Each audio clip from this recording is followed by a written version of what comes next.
ಎಲ್ಲ ಪೋಷಕರೇ ಹಾಗೂ ನನ್ನ ನೆಚ್ಚಿನ ವಿದ್ಯಾರ್ಥಿಗಳೇ, ಈ ದಿನ ಒಂದು ಪ್ರಶ್ನೆ ಇದೆ. ಏನು ಅಂದರೆ,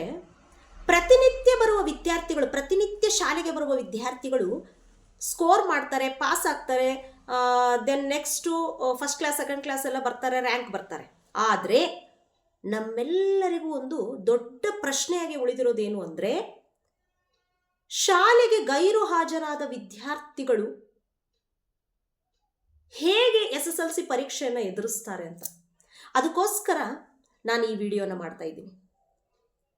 ಶಾಲೆಗೆ ಗೈರು ಹಾಜರಾದಂತಹ SSLC ವಿದ್ಯಾರ್ಥಿಗಳಿಗೆ ನಾನು ಈ ದಿನ ಒಂದು ಕಿವಿ ಮಾತನ್ನು ಹೇಳ ಬಯಸ್ತೀನಿ.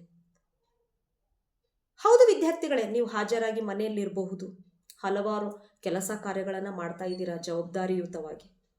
ಆದರೆ ನಿಮ್ಮ ಮೇಲೆ ಒಂದು ದೊಡ್ಡ ಜವಾಬ್ದಾರಿ ಇದೆ. ಅದೇನು ಗೊತ್ತಾ? ಇಷ್ಟು ದಿನದವರೆಗೂ ನೀವು ಪ್ರಪಂಚವನ್ನು ನೋಡಿದ್ರಿ, ಆದರೆ ಈಗ ಒಂದು ಸಮಯ ಬಂದಿದೆ, ಪ್ರಪಂಚಕ್ಕೆ ನೀವೇನು ಎಂದು ತೋರಿಸುವಂಥ ಸಮಯ. ಅದು SSLC ಪರೀಕ್ಷೆ ಮೂಲಕ.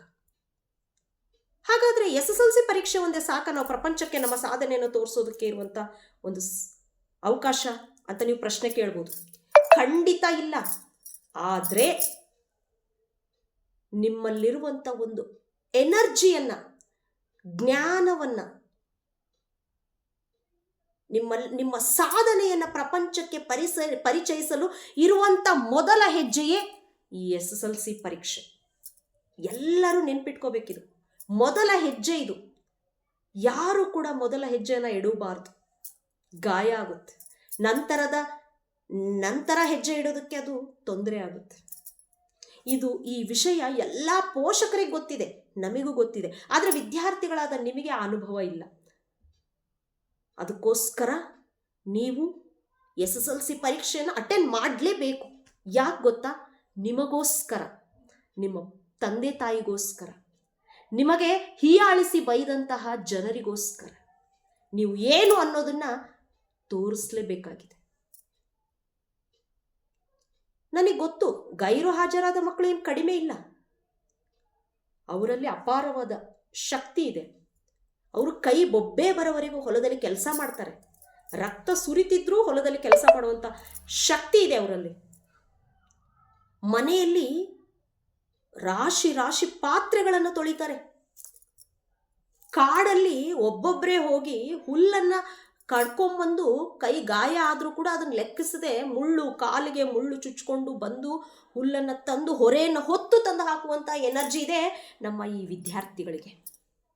ಇಷ್ಟೆಲ್ಲ ಎನರ್ಜಿ ಇರುವಂಥ ವಿದ್ಯಾರ್ಥಿಗಳು ನೀವಾಗಿರುವಾಗ ಬರೀ SSLC ಪರೀಕ್ಷೆಗೆ ಹೆದರಿ ನೀವು ಮನೇಲಿ ಕೂತ್ಕೊಳ್ಳೋದು ಎಷ್ಟು ಸೂಕ್ತ? ನೀವೇ ಯೋಚನೆ ಮಾಡಿ. ಬನ್ನಿ, ನಾಳೆನೇ ಶಾಲೆಗೆ ಬರಬೇಕು. ನೀವು ನಾಳೆಯಿಂದನೇ ಶಾಲೆಗೆ ಹೋಗಬೇಕು. ನೀವು ನಿಮ್ಮ ಅತ್ಯುತ್ತಮವಾದ ಒಂದು ಸಾಧನೆಯನ್ನು ಪ್ರಪಂಚಕ್ಕೆ SSLC ಪರೀಕ್ಷೆ ಮೂಲಕ ತೋರಿಸ್ಬೇಕು. ನೀವು ಬನ್ನಿ. ನಾಳೆ ನೀವೇನಾದರೂ ಶಾಲೆಗೆ ಬಂದರೆ ನಿಮ್ಮ ಶಿಕ್ಷಕರಲ್ಲಿ ಒಂದು ಹುಮ್ಮಸ್ಸು ಬರುತ್ತೆ, ಒಂದು ಮುಖದಲ್ಲಿ ಒಂದು ತೇಜಸ್ಸು ಬರುತ್ತಲ್ಲ, ಅದು ನೋಡೋಕ್ಕಾದ್ರೂ ನೀವು ಶಾಲೆಗೆ ಹೋಗಬೇಕು. ನಿಮಗೋಸ್ಕರ ಪ್ರತಿನಿತ್ಯ ಶಾಲೆಗೆ ಬರಲಿ ಅಂತ ಆ ಶಿಕ್ಷಕರು ಕಾಯ್ತಾ ಇದ್ದಾರೆ. ಶಿಕ್ಷಣ ವರ್ಗದ ಅಧಿಕಾರಿಗಳೆಲ್ಲ ನೀವು ಶಾಲೆಗೆ ಬರಲಿ ಅಂತ ಕಾಯ್ತಾ ಇದ್ದಾರೆ. ಅವರ ಆಸೆಯನ್ನು ನೀವು ಈಡೇರಿಸಬೇಕಾಗಿದೆ. ನಿಮ್ಮ ತಂದೆ ತಾಯಿ ಆಸೆಯನ್ನು ಈಡೇರಿಸಬೇಕಾಗಿದೆ. ದಯವಿಟ್ಟು ನಾಳೆಯಿಂದನೇ ನೀವು ಶಾಲೆಗೆ ಹೋಗಬೇಕು. ನೋಡಿ, ನೀವು ಶಾಲೆಗೆ ಹೋಗಿ ಕ್ಷಣದಿಂದ ಒಂದು ಮ್ಯಾಜಿಕ್ ಆಗುತ್ತೆ, ಒಂದು ಚೇಂಜಸ್ ಆಗುತ್ತೆ. ಅದು ನಿಮಗೆ ಗೊತ್ತಾಗುತ್ತೆ.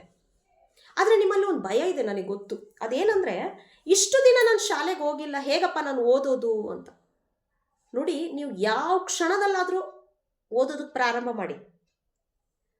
ಆತ್ಮವಿಶ್ವಾಸದಿಂದ ನೀವು ಓದಿದ್ದೇ ಆದರೆ ಕೇವಲ 1 ತಿಂಗಳು ಸಾಕು ನೀವು SSLC ಸಿಲೆಬಸ್ಸನ್ನು ಓದೋದಕ್ಕೆ, ಮುಗಿಸೋದಕ್ಕೆ. ನೀವು ಶಾಲೆಗೊಂದು ಬನ್ನಿ. ನಿಮ್ಮ ಶಿಕ್ಷಕರು ನಿಮಗೆ ಅವ್ರ ಹತ್ರ ಎಲ್ಲ ಹೇಳ್ಕೊಳ್ಳಿ. ನನಗೆ ಇಷ್ಟು ದಿನ ನಾನು ಶಾಲೆಗೆ ಬಂದಿಲ್ಲ, ಒಂದು ಪ್ಲ್ಯಾನ್ ಕೊಡಿ ಸರ್, ನಾನು ಓದ್ತೀನಿ, ನಾನು ಖಂಡಿತ ಪಾಸ್ ಆಗಬೇಕು ಸರ್ ಅಂತ. ಅವರು ಪ್ಲ್ಯಾನ್ ಕೊಡ್ತಾರೆ. ನೋಡಿ, ಅಲ್ಲಿ ಜರುಗುತ್ತೆ ಒಂದು ಅದ್ಭುತ. ನೀವು ಓದ್ತೀರಾ, ಪಾಸ್ ಆಗ್ತೀರಾ, ರ್ಯಾಂಕ್ ಕೂಡ ಬರ್ತೀರಾ.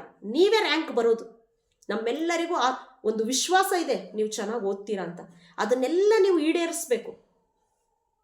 ಅದನ್ನು ನನಸು ಮಾಡಬೇಕು. ನಾವು ಅಂದ್ಕೊಂಡಿದ್ದನ್ನು ಖಂಡಿತ ವಿದ್ಯಾರ್ಥಿಗಳು ಶಾಲೆಗೆ ಬನ್ನಿ ಅಂತ ಕೇಳ್ಕೊತ ನನ್ನ ಮಾತನ್ನು ಮುಗಿಸ್ತಾ ಇದ್ದೀನಿ. ಎಲ್ಲರಿಗೂ ಧನ್ಯವಾದಗಳು.